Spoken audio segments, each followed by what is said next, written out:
Mamă, trebuie să mă duc la școală. Mamă, mi-am uitat tot la școală ieri. Azi nu vine nici Dodo. Maică mea și taică mea sunt plecați. Mamă, mi-am uitat ghiozdanul la școală. Doamne, Doamne. Azi trebuie să vină și rezultatele de la test. Tudor lipsește, dar o să mă duc la casa lui și o să-i zic nota. Căci că e răcit. El a făcut așa doar să nu vină la școală. Vai de capul lui. Hai să mă duc să-mi aflu nota. Adică azi aveam liber, doar că azi se dau notele și au venit toți au venit ca să afle notele. Bună ziua, domnule profesor. Bună ziua. Ok. Toată lumea și-a aflat nota, până și Tudor, care azi lipsea, și-a aflat nota la 6. Tu, Rareș, n-ai fost mai deștept, tot așa pămpălău ca el, ai luat și tu 6. 6? Da, cam toată clasa a luat 6-7. Lubenițe? Bă, mai bine taci că nu ești bine în catalog. Oh. Ai 2 note de 6 și 2 note de 3. Și Tudor are mai bine decât tine. Are 2 note de 6 și 2 de 4. Stai, nu de 4, de 5. E mult mai deștept decât tine. Aoleu. Vai de capul meu. Hai că e bine, 6. Măcar ca la testele trecute. 3. Sau 3. E bună nota asta. Mie de ce mai la suc? Mamă, dacă... Stai! Cum Dodo și-a aflat nota?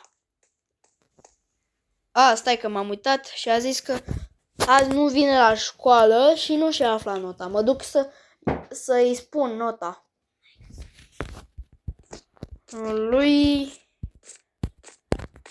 Mă duc să-i spun nota lui, că știu că e acasă.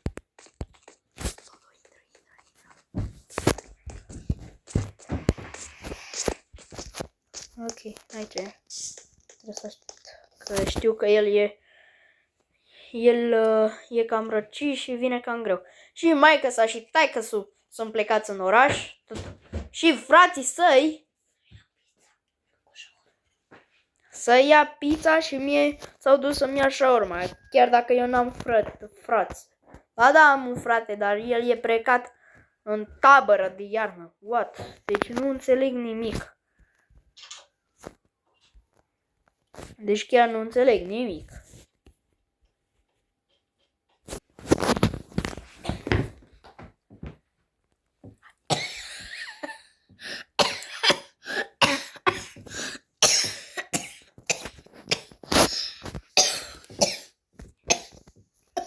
Cioc, cioc! Intră!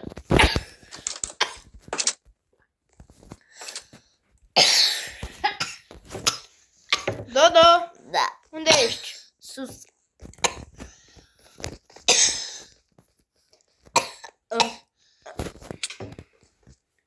În primul rând vreau să zic 2 chestii. Da. Ți-ai uitat ghiozdanul la școală. Uite și am și mie, te rog. Nu pot, scuze. Cam și eu să mă duc acasă, să mă culc și ți-am aflat nota. Ce? 6. Na. Cum e? Cum te simți? Mai bine. Păi te-am auzit tușind foarte tare. Bine. Uite, când mă fac mai bine, când e vacanță, veni să ne jucăm FIFA 26. Păi nu ești bine, dă! Păi nu e vacanță, dă-te naibii! Când o să fie vacanță. Păi încă-i vacanță, bă, ce ai? Hai să ne jucăm. Păi acum ești rău și nu vreau să iau și eu îmbolnăveală. Ce părere ai de nota 6? E bine, mă duc să merg ghiozdanul de la școală. Dar știi că ai luat și 4. 2 4. Hai că îți repar tu media. Da. Mamă, mâine cred că avem test la chimie și mâine cred că a zis Dodo că vine. Alo, Dodo! Da. Da. Mâine ai zis că vii la școală, nu? Da. Sper să fiu mai bine. Ok. Stai că mâine doar eu trebuie să dau test. Doar eu și Tudor, că ceilalți au dat înainte. Că noi am chiulit atunci, Ok, am stat și am învățat toată noaptea. Acum trebuie să mergem în laboratorul de chimie și să-l așteptăm pe domnul. Eu și Tudor, desigur. Stai că îl sun pe Dodo. Dodo, unde ești? Uite, sunt acasă. Vin acum. Cred că ești în fața școlii? Nu, acum am intrat în școală. M-am făcut mai bine, dar tot Ai intrat? Aici. Ai intrat în laboratorul de chimie deja? Da. La ce aveam test? Chimie sau științe? Științe și chimie. Nu aveam doar la chimie, ai uitat? Gata. Mi-am amintit că nu știu orarul. Da, eu îl mai uit. Tu îl mai uiți? Nu. Da, Contezi. oricum. Stai că vin și eu acum. Deci, Doamne... Acum am... Deci, Doamne pe ferește, am venit să dau test la chimia handicapată. Uite, eu am intrat pe aici, pe ușa asta. Ok, hai să vină domn profesor. Bun, hai să dăm. Dodo, vină lângă mine. Stai că eram colegi. Da, hai, Aici. treci, hai. Ok, hai. Hai să înceapă testul și nu vreau să văd că copiați. Ok, hai să facem. Ok, deci... fraților, cred că ne auzim după acest test handicapat. Fraților, cred că o să copiez puțin de la Dodo, că văd că scrie destul de mult. Hai că copiez și eu puțin. Gata, eu am terminat. Tu, Tudor? Mai am un exercițiu. Gata. Cât mai ai? Un exercițiu și l-am terminat. Gata. Uitați aici, domnule profesor. Bun, ne aflăm... Stați să corectez și vă zic rezultatele. Rareș 7. Tudor 7. Bravo, amândoi 7. Da, egal. Ceilalți ați...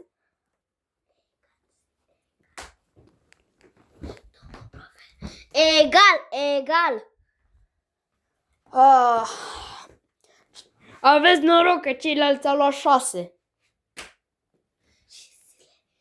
De ce au luat 6, domn profesor? De ce au luat 6, domn profesor?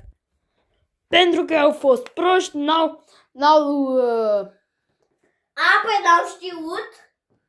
dar n-au știut exercițiul 2, 7 și 9. Eu le-am știut pe toate. Da, dar unele dintre ele nu sunt corecte. Fiecare exercițiu valora un punct, adică aveați 10 exerciții și voi ați făcut 7 corecte. Deci ați luat 7 amândoi. O zi bună! Mulțumim! Mamă, Dodo! 7. Dodo, vreau să zic Rareșa, vină să-ți arăt ceva în clasa asta. Bă, bune! Da, are ușa la...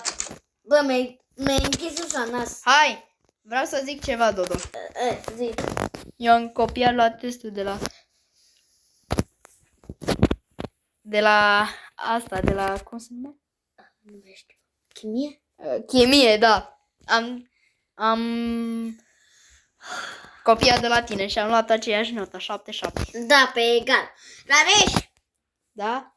Bă, dar chiar că sunt proști, ei nu știu nimica, bă. Da. Dodo, Chiar că... Bă, văd că chiar vrei să-mi zici ceva. Cumva și tu ai copiat de la mine? nu. Mă, recunoaște. Nu, deci n-am copiat pe bune acum. Recunoaște, te rog. Nu. Doar Hai. trei întrebări n-am știut și de-aia am copiat de la tine. Bă, 3 întrebări. Eu le-am știut pe la 3 și restul 4 le-am copiat de la tine. Bravo! Oricum eu te las. Hai. Deci tu parcă aveai în plus capibara, îmi dai și mie? E, poate. Hai să mergem, Hai. Milogea. Că se făcu și noapte. Da, păi dar până am terminat și alea... Adevărat aici.